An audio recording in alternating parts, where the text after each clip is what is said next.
who now runs Americans for Safe Space, a safe aerospace organization. He joins me now. Great to have you back on the program. I want to start our interview by playing for you a soundbite from an interview I did with Congressman Burchett shortly after the hearing concluded, and I want you to listen and react to what he said. You know, we were told by pilots time and time again that they'll destroy the evidence on the footage by just hitting it with their knee, the camera apparatus, so that it destroys it, because in fact when they get back to the base, they'll be pulled off the flight line, they'll have a blemish on their record, and they'll be interrogated for 8 hours. Lieutenant Graves, have you ever heard of that happening? Pilots actually destroying their own videotape footage of encounters with UAPs?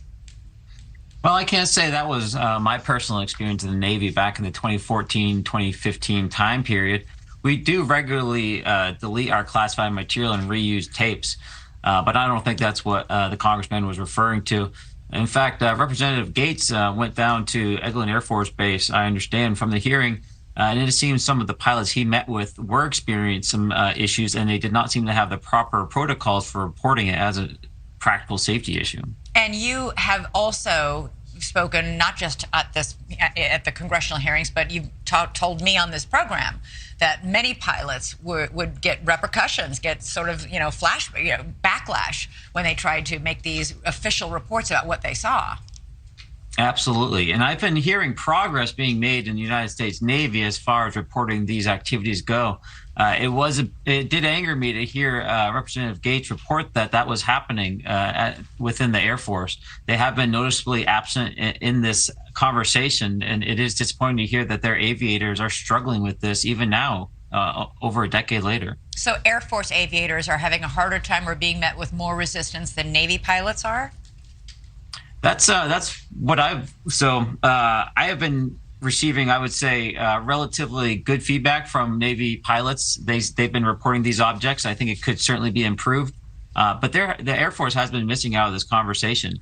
F-22s have very good radar systems, and we would expect them to see these things operating in similar airspaces.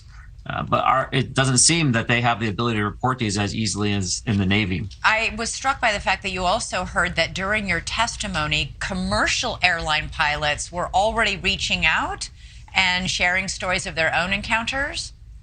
Absolutely. And that's part of the problem here. They don't have a place to report.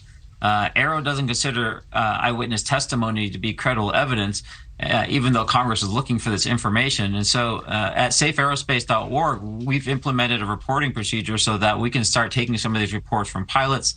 We can take some of these reports from potential witnesses, and we can process those and bring those forward to Congress and eventually to Aero with documentation to be able to get these cases through. All right. It was very striking to hear you say in your testimony that these UAP encounters are so common now that military pilots are being given UAP information in every single pre-flight briefing, which says a lot.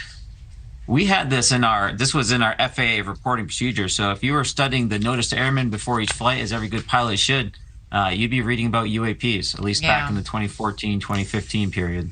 All right, Lieutenant Ryan Graves, thanks so much for joining us tonight. Hope to have you back on the show. Thank you, Elizabeth.